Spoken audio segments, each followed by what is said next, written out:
Durag Wisdom, ladies and gentlemen, and welcome to Y2K 19.09.04. Now, I don't expect any comments on today's broadcast. It has nothing to do with you-know-who. We can't allow a certain creature to take all the oxygen out of our air. So today, I decided to comment on movies and media, one of my first loves. I also wanted to allow more time since yesterday's broadcast for more comments and for me to answer that page. Thank you for your patience. And because I'm going to answer that page, I may miss a day of broadcasting or whatever it is, but I want to make sure to answer the last political page that I did. Cloverfield! Any of you ever see the original Cloverfield? I really love that movie, except for the use of the found footage thing. Sometimes it's effective, sometimes it isn't. In that case, it was effective. The Bay is also found footage, and that was effective. There were 3 Cloverfield movies.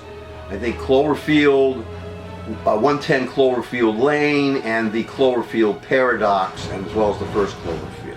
All 3 movies are happening at exactly the same time.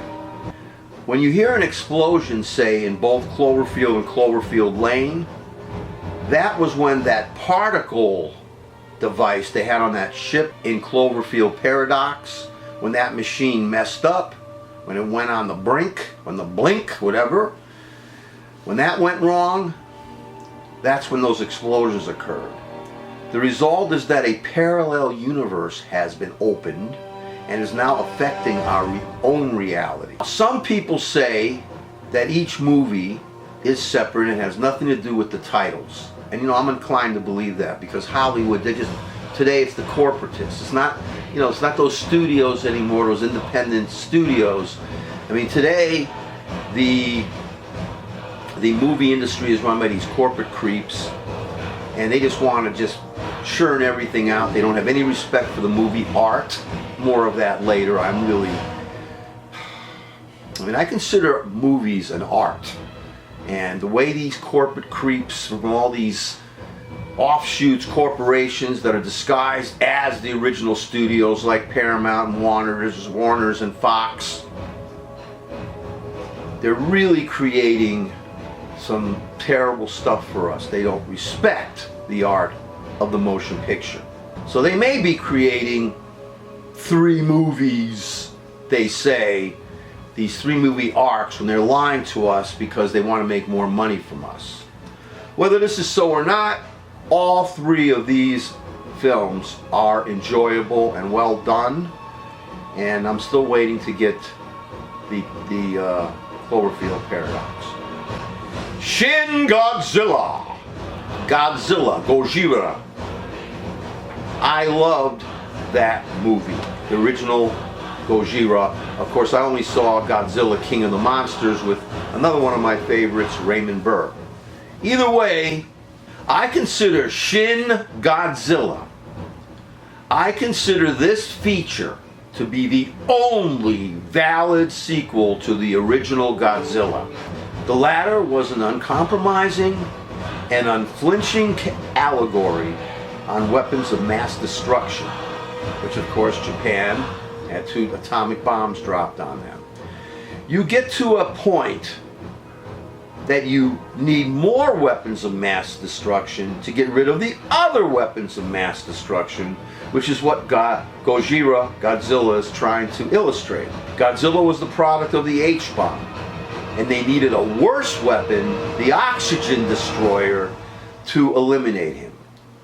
When in the end, as Dr. Yamane kept saying, they should try to capture him somehow, whatever, and learn from him or her, whatever Godzilla was. Godzilla, aka Gojira, was a serious, well-made, and thought-provoking speculative fiction classic. Let's go 65 years later to Shin Godzilla. Once again, the beleaguered sea creature serves as an allegory for the disasters now facing modern Japan, including earthquakes, tsunamis, and the Fukushima nuclear power disaster which had to do with the earthquake and the tsunami. Shin Godzilla, unlike the original movie, has a sense of harsh, satiric humor when it attacks what seems to be the ridiculously onerous Japanese bureaucracy. Therefore, I suggest that you view the dubbed version. I watch the originals, the subtitled, but do watch the dubbed version before you view the Japanese language version. I have both of them. Because there are many characters in the film that you're going to have to know. Plus, you can get lost going all over the settings because you're taken all over the bureaucracy, every place you have to go to get this done. I mean, this Godzilla, he's invaded Tokyo. He doesn't destroy the entire city. You may be disappointed. Part of the city gets destroyed. But they have to deal with this disaster. How do you deal with it? Other people are living their lives in other districts in Japan while this Godzilla monster is rampaging. And not only this, but you get a special thing where you get to see how this Godzilla develops, how he evolves, or how she evolves. But again, there's so many places in the film, so many characters, watch the English language version first, because then you're going to enjoy it more and you're going to get the humor, believe it or not, in the dub version will come through more. Again, if you watch the subtitle version, be prepared for a lot of reading. Shin Godzilla is not a comedy despite its humor. It's a serious science fiction movie. It is not a comic book monster movie with Godzilla fighting Rodan, or Mothra, or Ghidra, or Fecal Lazilla, or Vomititizaurus. Godzilla, in this, Shin Godzilla, is all alone as he was in the original. It is the best Godzilla film since the original and does not descend into infantile son of Godzilla nonsense. See Shin Godzilla, the bona fide sequel to the original. Ignore everything else about Godzilla in between. The Game of Thrones, and I've mentioned this before, must never be remade. The ending was great the way it was. Here was the problem. The dumb creators decided to split the 6th season into 2 parts. This combined with the fact that the final season was aired 2 years after season 6. You don't invite people to see a 4-hour movie and then kick them out after 3 hours and forcing them to return to view the rest of the movie years later. This practice of splitting seasons ruins the continuity and the suspense, the immediacy of a great show. Not only this, but today's showrunners no longer have a contract with us when they will air their TV masterpieces. Westworld season 1 and 2 aired in the summertime. The 3rd season won't be seen until next year in January or February, and will star Aaron Paul in the main role. There are no more contracts with the viewer. These showrunner creeps put their crap out whenever they wish. The consistency, the contract, be damned. And they also want to make a little extra money off of us too by splitting seasons. So we buy the extra set, us movie fanatics. On Netflix, please see Mindhunter, about the development of the FBI behavioral science section. 2 seasons are on already. Compelling, disturbing, excellent.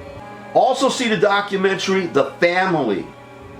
Important, vitally important, about a powerful religious extremist group working to overthrow our secular government.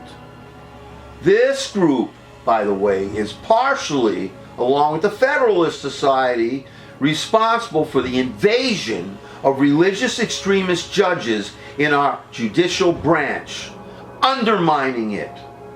You don't want a Handmaid's Tale in this country. We've got to see The Family. By the way, I do not work for Netflix.